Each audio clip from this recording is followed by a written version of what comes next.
এখনকার বর্তমান আলেম সমাজ তারা কি জানে কি বোঝে আমি জানি না। কোনো ইমাম সে মানুষকে হিদায়ত করবার জন্য পয়সা চাইতে পারে না।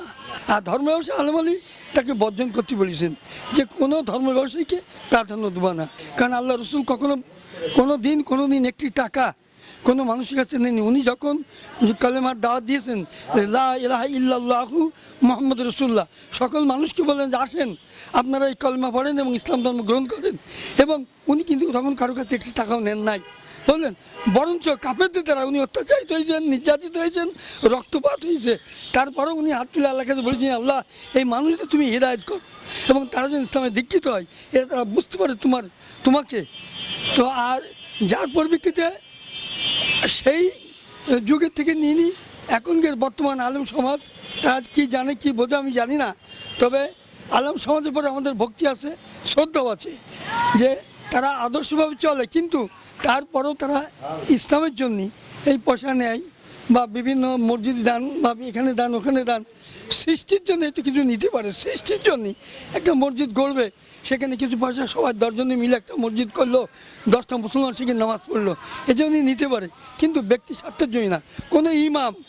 কোনো ইমাম সে মানুষকে হিদায়ত করবার জন্য পয়সা চাইতে পারে না। আল্লাহ রসুল বলে গেছেন যে না, কাউকে পয়সা তোমরা নিবা না, তোমরা কায়িক পরিশ্রম করবা, সেখান থেকে পয়সা কামাই করবা এবং ইসলামের মূলকে এতে তোমার ছড়িয়ে পড়বা।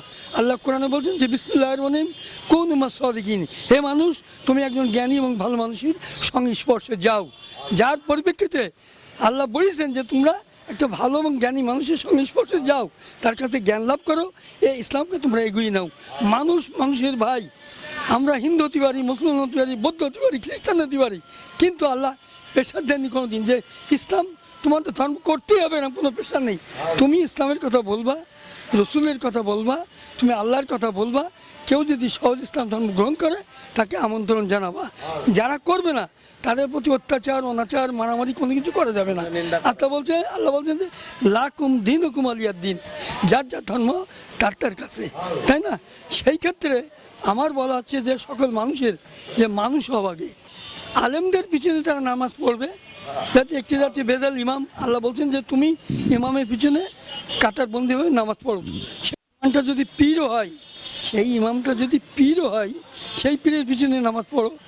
একজন আলেমে হয়, সৎ আলেম ভদ্রম, তার পিছনে নামাজ পড়ো। হ্যাঁ, আর ধর্ম ব্যবসায়ী আলেম আলী তাকে বর্জন করতে বলেছেন যে কোনো ধর্ম ব্যবসায়ীকে প্রাধান্য দেবো না। আমি একটা বলি, আমরা যারা এখানে মতলিগণ আছি, আমরা দীর্ঘদিন ধরে 200, 250, 300 বছর ধরে এখানে খেদমতে আছি, আমরা কেউ কখনো বলতে পারব না যে আমরা হযরত গৌস রহমতুল্লাহর জন্য আমরা চাঁদাল তুলি কারো কাছে গিয়ে